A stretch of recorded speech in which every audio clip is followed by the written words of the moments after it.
서울의 밤은 차갑고 비는 끝없이 쏟아졌다. 민재는 젖은 머리카락 사이로 흐르는 물방울을 닦아내며 골목 끝에 희미한 네온사인을 바라보았다. 그의 가슴은 두려움과 결의로 뒤엉켜 터질 듯했다. 오빠. 가지마. 소연의 떨리는 목소리가 민재의 등을 붙잡았다. 16살 소연은 교복 위에 야른 점퍼를 걸치고 비에 젖은 채 오빠의 팔을 꽉 잡았다. 민재는 고개를 돌려 동생의 눈을 보았다. 그 눈빛은 민재가 이 지옥 같은 선택을 해야 하는 이유였다. 민재는 28살. 서울의 낡은 아파트에서 소연과 단둘이 살아가는 청년이었다. 그는 게이였다. 그 사실은 그의 삶을 더럽히거나 망가뜨리지 않았다. 오히려 민재에게는 자신을 정의하는 빛나는 일부였다. 하지만 세상은, 특히 그가 속한 이 도시의 어두운 구석은 그를 받아들이지 않았다. 아버지가 병으로 세상을 떠난 후 어머니마저 몇 년 전 교통사고로 잃은 뒤 민재는 소연의 유일한 가족이 되었다. 소연은 민재의 전부였고 민재는 소연을 지키기 위해 무엇이든 할 각오가 되어 있었다. 그날 밤 민재는 강남의 번쩍이는 클럽 거리로 향했다. 그의 주머니에는 단돈 몇만 원과 오래된 스마트폰뿐이었다. 소연의 학비, 집세, 그리고 끝없이 쌓이는 빚, 민재는 더 이상 선택의 여지가 없었다. 그는 자신의 몸을 팔기로 했다. 이 결정은 그의 영혼을 갉아먹었지만 소연이 꿈꾸는 미래의사가 되어 사람들을 살리는 꿈을 지키기 위해서라면 무엇이든 감수할 수 있었다. 클럽 문 앞에서 민재는 잠시 멈췄다. 심장이 쿵쾅거렸다. 문 너머는 그가 한 번도 발을 들이지 않은 세계였다. 그는 숨을 깊게 들이마셨다. 소연을 위해서야. 그는 스스로를 다독였다. 문이 열리며 쏟아지는 음악과 불빛이 그의 얼굴을 덮쳤다. 그 순간 민재는 자신의 과거와 미래가 모두 이 어두운 문 뒤로 사라질 것 같은 예감을 느꼈다. 클럽 안은 땀과 향수, 그리고 술 냄새로 가득했다. 민재는 어색하게 바에 앉아 주변을 살폈다. 그의 눈에 들어온 건 화려한 옷을 입은 남자들과 그들을 둘러싼 사람들의 시선이었다. 민재는 그들 중 하나가 될 준비를 하고 있었다. 그때 한 남자가 다가왔다. 40대 중반으로 보이는 남자. 김도현. 그는 민재에게 미소를 지으며 말을 걸었다. 처음 와본 것 같네. 이름이 뭐지? 그의 목소리는 부드러웠지만 그 뒤에 숨은 의도가 민재의 등골을 서늘하게 했다. 도연은 민재에게 술을 권하며 이야기를 나눴다. 그는 부유한 사업가로 이곳에서 자주 시간을 보낸다고 했다. 민재는 그의 말에 귀를 기울이며 속으로 계산했다. 이 남자가 자신에게 돈을 줄 수 있는 사람인지, 그리고 이 거래가 소연을 위해 얼마나 도움이 될지. 도연의 손이 민재의 어깨에 닿았을 때 민재는 몸이 굳는 것을 느꼈다. 하지만 그는 미소를 지으며 고개를 끄덕였다. 좋아요. 민재는 말했다. 그의 목소리는 떨렸지만 결심은 단단했다. 그 밤 민재는 도연과 함께 클럽을 나섰다. 차가운 비가 여전히 내리고 있었지만 민재의 마음은 더 차가웠다. 그는 자신이 누구인지, 무엇을 사랑하는지 잊지 않으려 애썼다. 하지만 소연의 미래를 위해 그는 자신의 일부를 희생해야 했다. 도연의 차가 어둠 속으로 사라지며 민재는 창밖으로 서울의 불빛을 바라보았다. 그 불빛은 마치 그의 희망처럼 깜빡이고 있었다.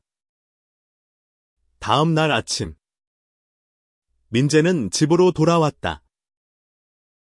그의 손에는 소연의 학비를 낼 수 있을 만큼의 돈이 쥐어져 있었다. 소연은 거실에서 책을 읽고 있었다. 오빠, 어디 갔었어? 그녀가 물었다. 민재는 미소를 지으며 대답했다. 그냥 일 좀 하고 왔어. 소연은 고개를 끄덕였지만 그녀의 눈에는 걱정이 스쳐갔다. 민재는 그 눈빛을 외면하며 방으로 들어갔다. 거울 속의 자신을 보며 그는 속삭였다. 이건 시작일 뿐이야. 민재의 선택은 그의 삶을 송두리째 바꿀 첫걸음이었다. 그는 이 길이 얼마나 위험한지, 그리고 자신이 어디로 향하고 있는지 알지 못했다. 하지만 한 가지 확실한 것은 소연의 꿈을 지키기 위해 그는 어떤 어둠이라도 뚫고 나갈 준비가 되어 있다는 것이었다. 민재는 매일 밤 강남의 클럽으로 향했다. 그곳은 그의 숨을 조이는 감옥이자 소연의 미래를 위한 유일한 출구였다. 그는 점차 이 세계에 익숙해졌다. 화려한 조명 아래서 웃고 낯선 이들과 대화를 나누고 때로는 그들의 손길을 참아냈다. 하지만 매 순간 그의 마음은 소연의 웃는 얼굴로 돌아갔다. 도연은 민재의 단골이 되었다. 그는 민재에게 돈뿐 아니라 일종의 안정감을 주었다. 도연은 다른 손님들처럼 민재를 물건처럼 대하지 않았다.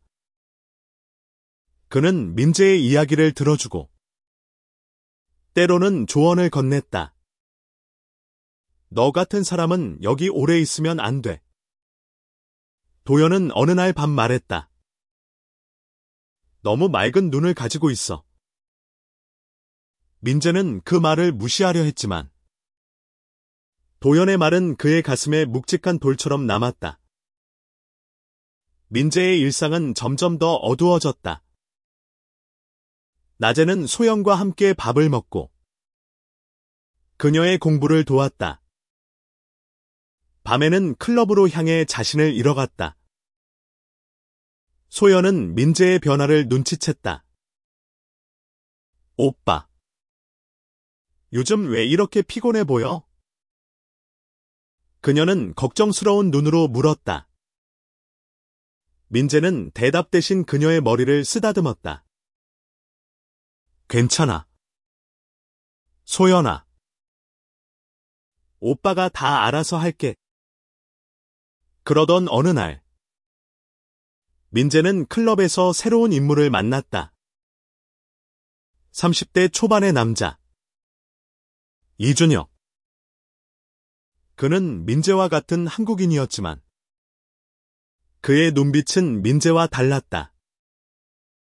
준혁은 자신감이 넘쳤고 이 세계에서 자유롭게 움직이는 듯 보였다. 그는 민재에게 다가가 말을 걸었다.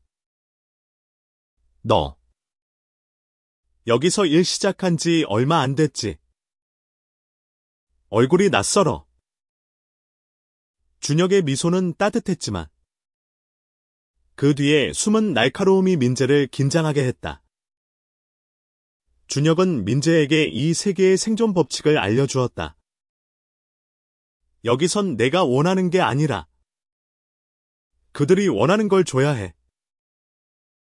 하지만 절대 내 자신을 잃으면 안 돼.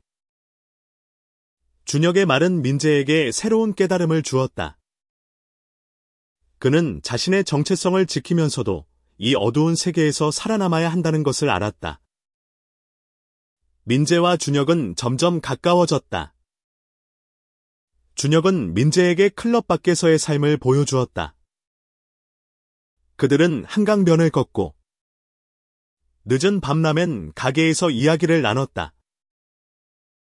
준혁은 민재에게 자신의 이야기를 털어놓았다. 그는 게이였고 가족에게 버림받은 뒤 이 세계로 뛰어들었다. 가족이 없으면 뭐든 할 수 있어. 준혁은 씁쓸하게 웃었다. 하지만 너는 달라. 너한테는 지킬 게 있잖아. 민재는 준혁에게서 위안을 찾았다.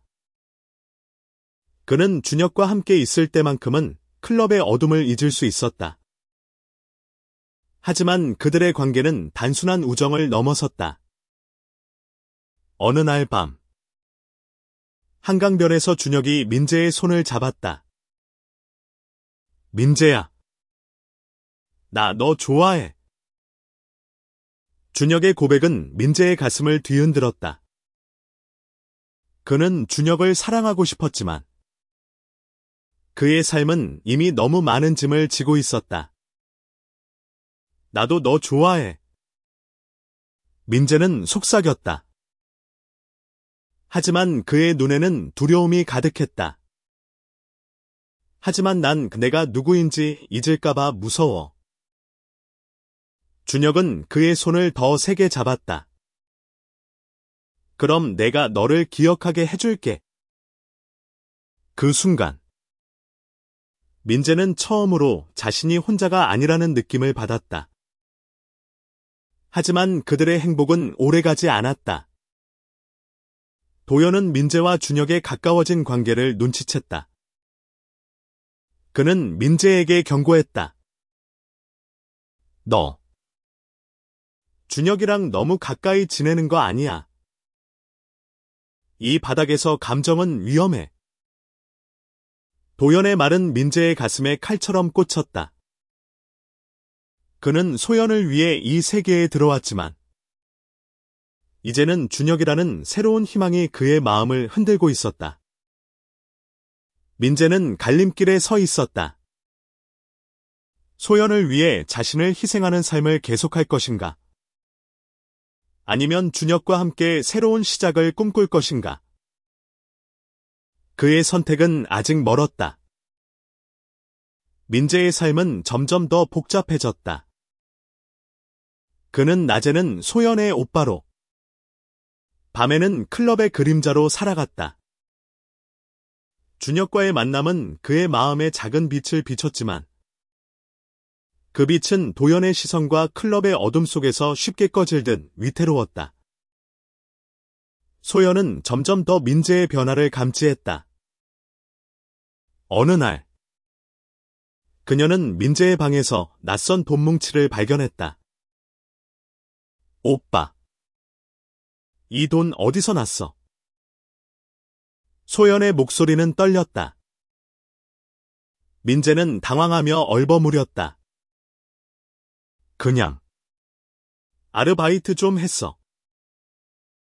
하지만 소연은 믿지 않았다. 그녀는 민재에 필요한 얼굴과 밤늦게 돌아오는 습관을 눈치채고 있었다. 민재는 소연에게 진실을 말할 수 없었다. 그는 동생이 자신의 희생을 알게 되는 것을 원치 않았다. 하지만 소연은 점점 더 집요하게 물었다. 오빠, 나 때문에 무슨 이상한 일 하는 거 아니지? 그녀의 눈에는 눈물이 고였다. 민재는 가슴이 찢어지는 듯했다. 소연아, 오빠가 다 잘할게. 넌 공부만 해. 그는 소연을 안으며 속삭였다. 하지만 그의 마음은 갈기갈기 찢겨 있었다. 한편, 준혁은 민재에게 점점 더 깊이 빠져들었다. 그는 민재를 이 세계에서 꺼내주고 싶었다. 민재야, 나랑 같이 떠나자. 이 지옥 같은 곳 벗어나서 새로 시작할 수 있어. 준혁의 말은 민재에게 꿈처럼 들렸다. 하지만 그는 소연을 두고 떠날 수 없었다. 준혁아. 나한테는 소연이가 전부야. 나 혼자 잘 살면 뭐해? 소연이가 행복해야 나도 행복한 거야. 준혁은 민재의 말을 이해했지만 그의 마음은 아팠다. 그는 민재가 자신을 사랑한다는 것을 알았지만 그 사랑이 현실의 무게 앞에서 무력하다는 것도 알았다. 그럼 내가 너를 도울게. 준혁은 말했다. 소연이 학비. 내가 어떻게든 마련해볼게. 하지만 민재는 고개를 저었다. 이건 내 싸움이야. 너까지 끌어들이고 싶지 않아. 그들의 대화는 도연의 등장으로 끊겼다. 도연은 점점 더 소유욕을 드러냈다. 그는 민재를 자신의 전용 물건처럼 대하기 시작했다. 너. 준혁이랑 계속 만나면 곤란해질 거야. 도연은 차갑게 말했다. 내가 너한테 투자한 돈이 얼만데?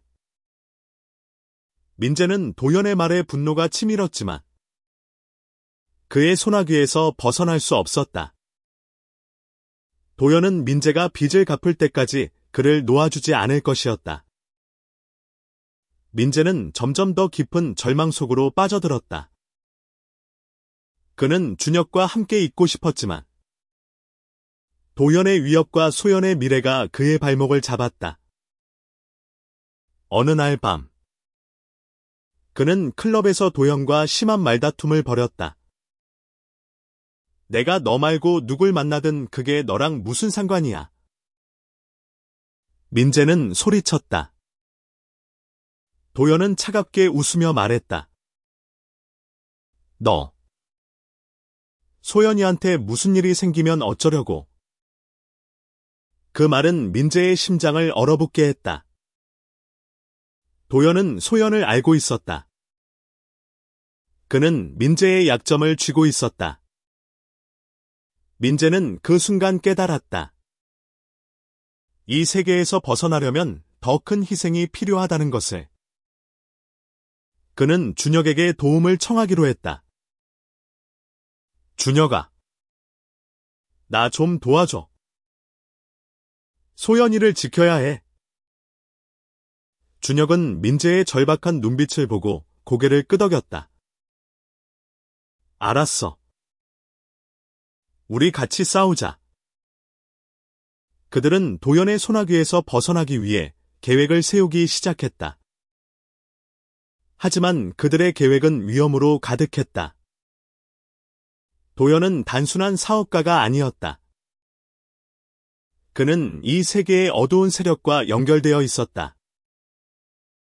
민재와 준혁은 도연의 약점을 찾기 위해 움직였다.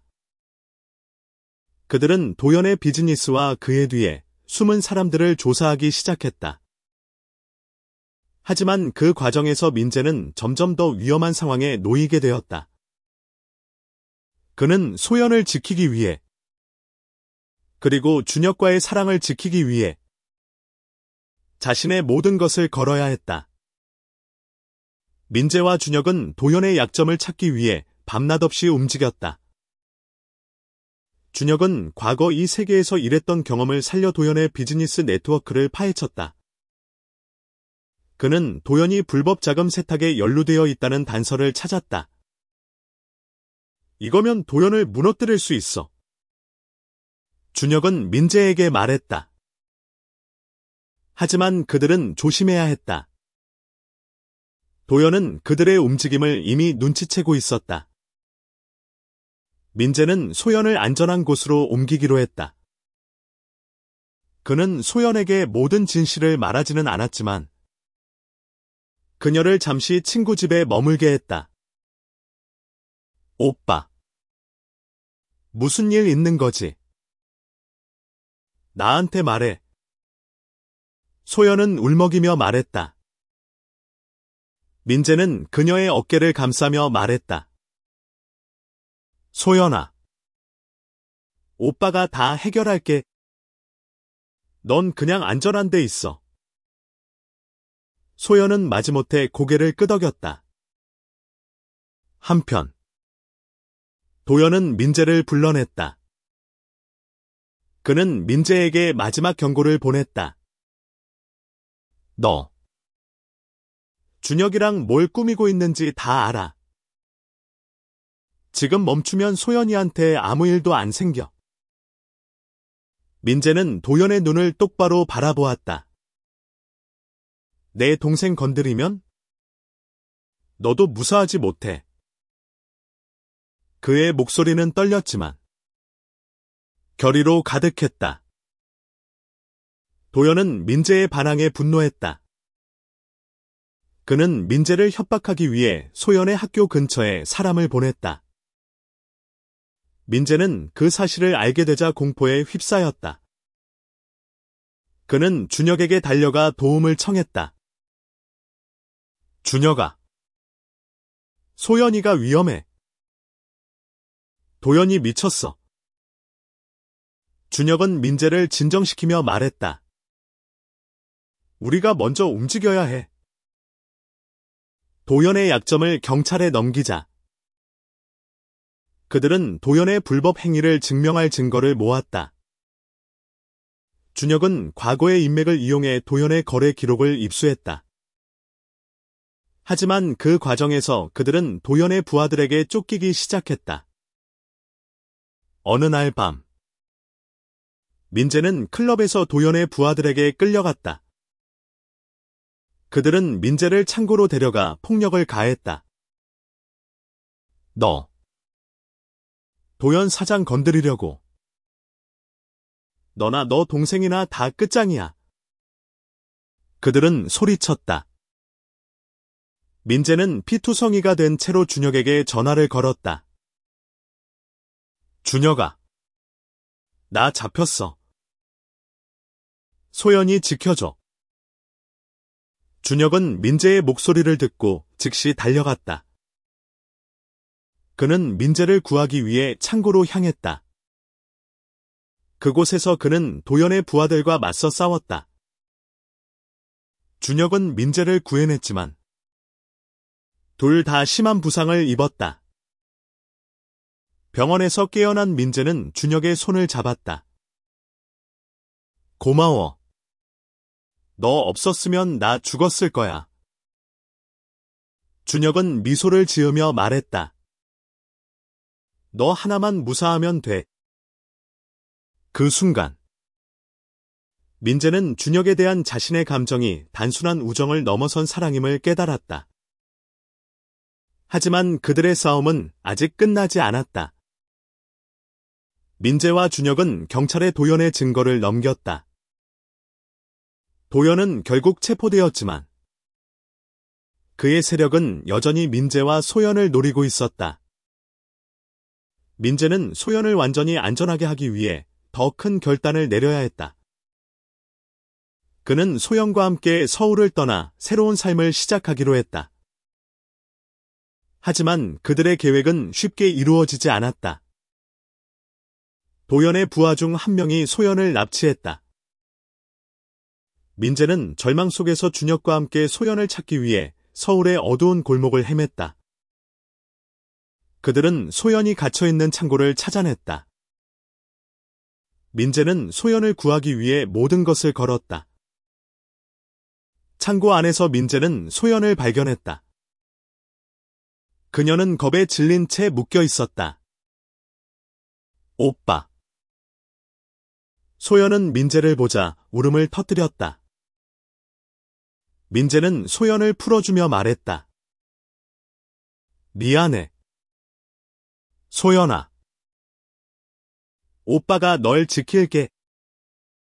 하지만 그 순간 도연의 부하가 민재를 공격했다. 준혁이 나타나 민재를 구했다.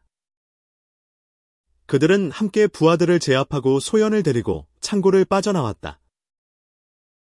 하지만 민재는 심한 부상을 입었다.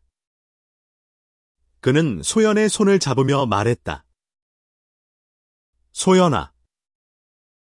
오빠는 괜찮아. 넌 꼭 꿈을 이뤄.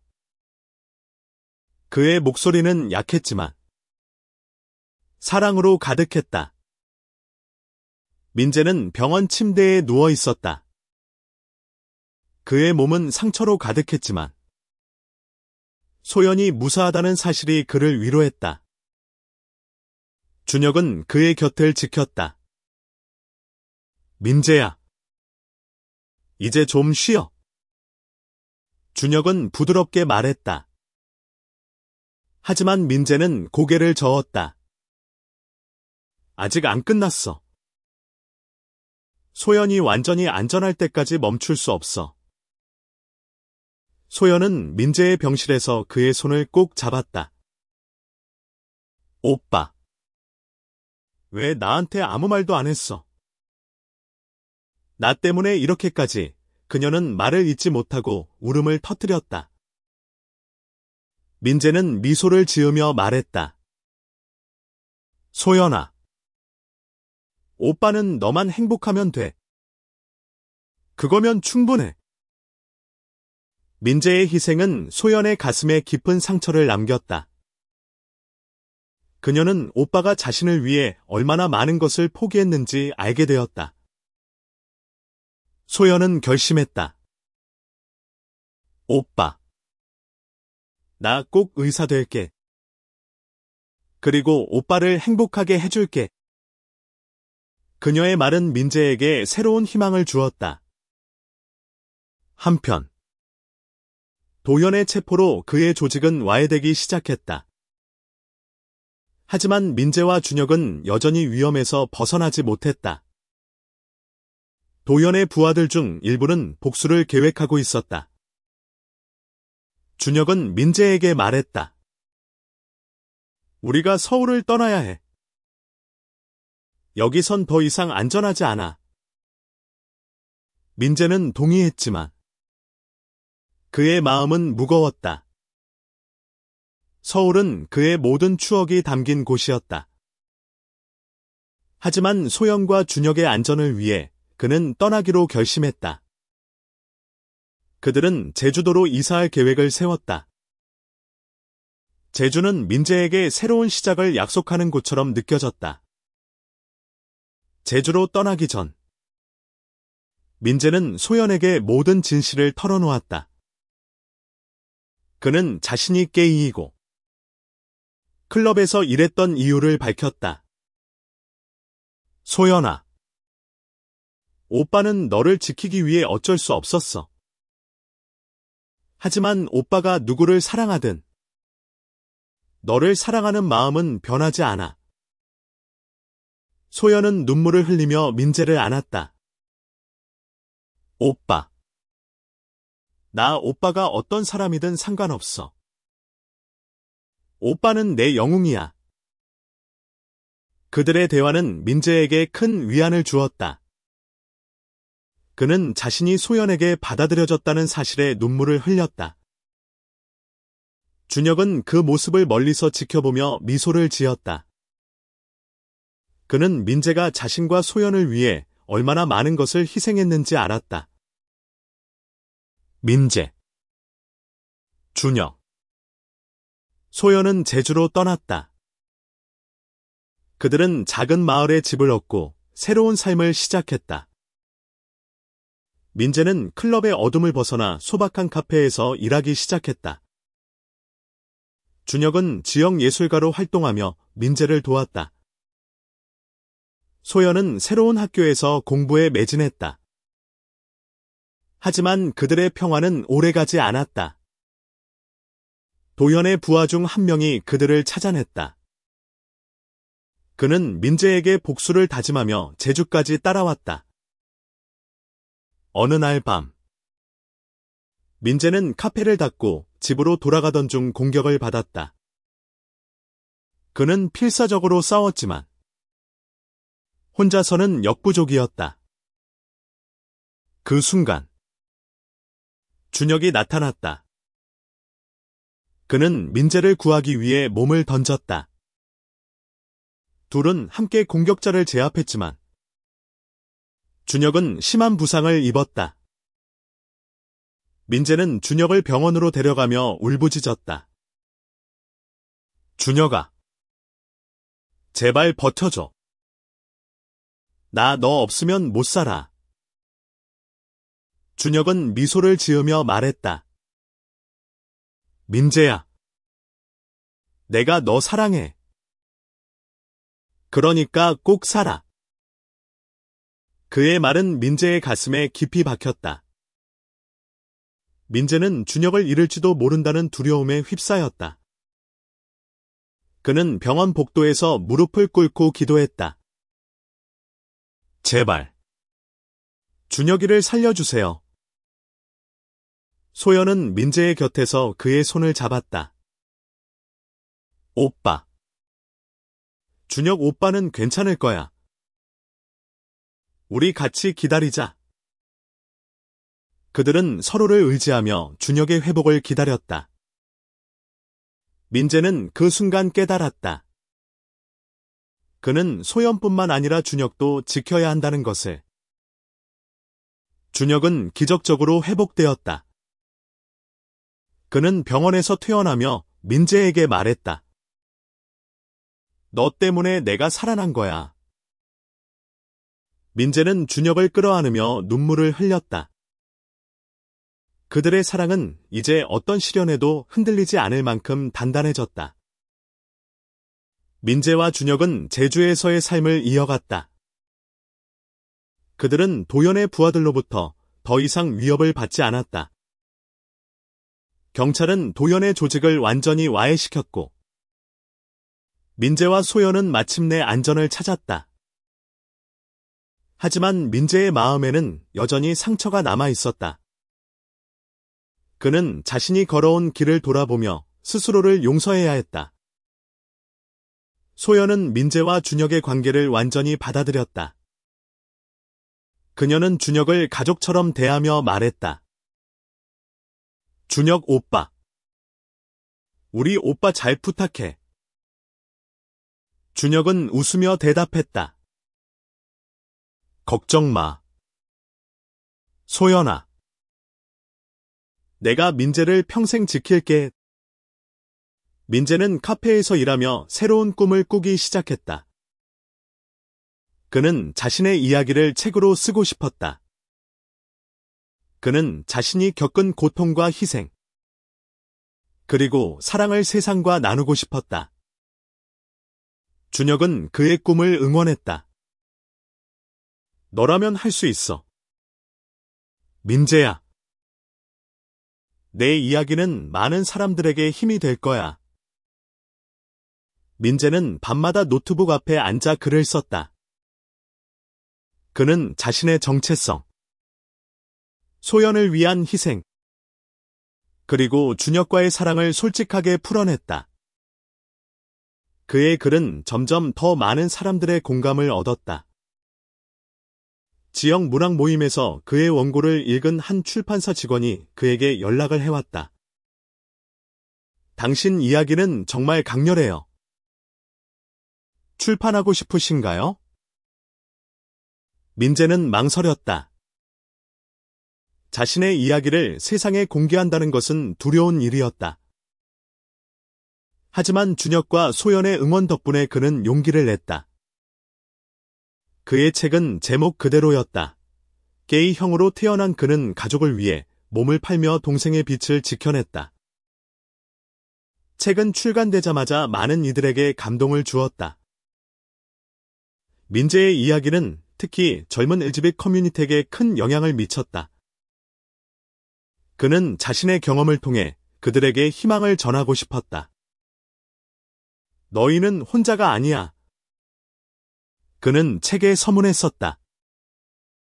누구를 사랑하든, 어떤 삶을 선택하든, 너희는 충분히 소중해. 소연은 민재의 책을 읽고 눈물을 흘렸다. 오빠. 나 이거 읽으면서 오빠가 얼마나 힘들었는지 알았어. 고마워. 오빠. 민재는 소연을 안으며 말했다.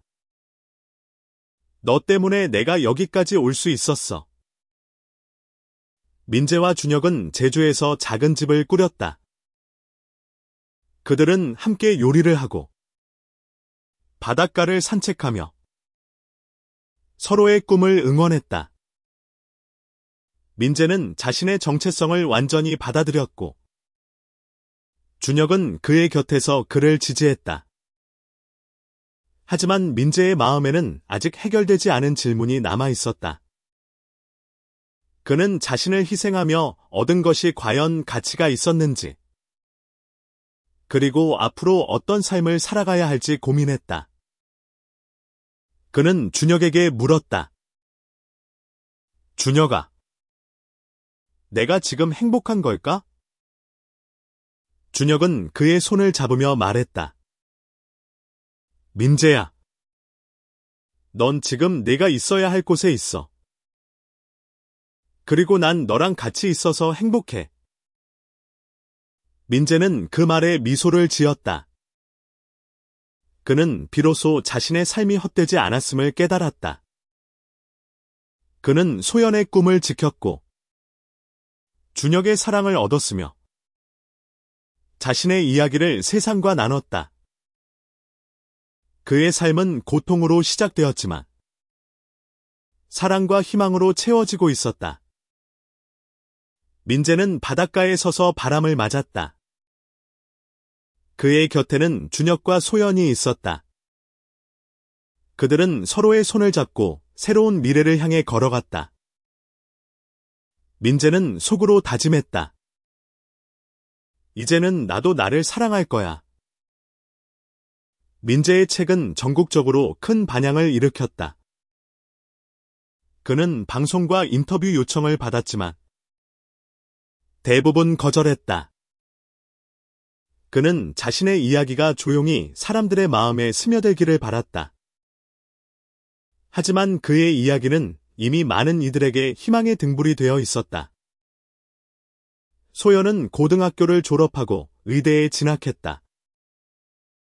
그녀는 민재의 희생 덕분에 꿈을 이루기 위한 첫걸음을 뗐다. 졸업식 날, 소연은 민재를 끌어안으며 말했다. 오빠, 나 꼭 좋은 의사 될게.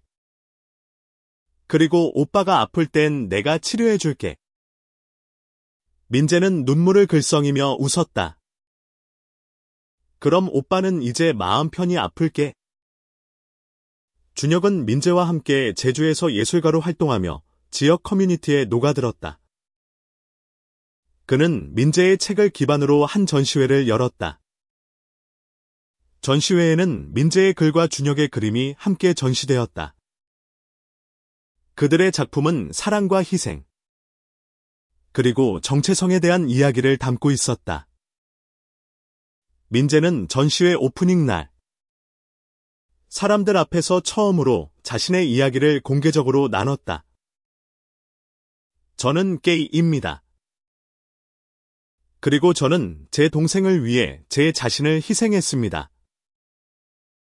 하지만 그 과정에서 저는 사랑을 찾았고, 제 자신을 받아들였습니다.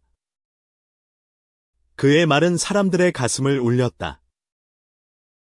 한 젊은 관객이 다가와 말했다. 당신 덕분에 저도 제 자신을 사랑할 용기를 얻었어요. 민재는 그 순간 깨달았다. 그의 고통은 헛되지 않았다. 그의 이야기는 누군가에게 희망이 되었고, 그의 사랑은 세상을 바꾸고 있었다.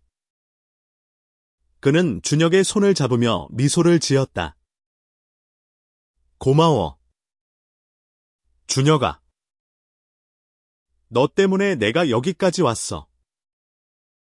그들의 삶은 완벽하지 않았다.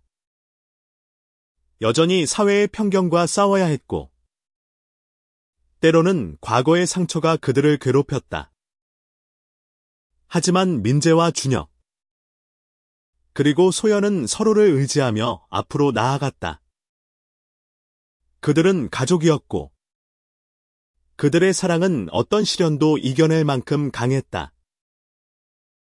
민재는 제주의 바닷가에서 자신의 책을 다시 읽었다. 그는 자신이 쓴 마지막 문장을 소리내어 읽었다. 저는 게이 형으로 태어났습니다. 그리고 저는 제 동생의 빛을 지켰습니다. 하지만 무엇보다 저는 저를 사랑하는 법을 배웠습니다. 그의 목소리는 바람에 실려 바다로 퍼져나갔다. 소연은 그의 곁에서 웃으며 말했다. 오빠. 우리 이제 행복할 시간이지. 민재는 고개를 끄덕였다. 그래. 소연아. 이제 우리 행복할 거야. 준혁은 민재의 어깨에 손을 올리며 말했다. 우리 같이 행복하자.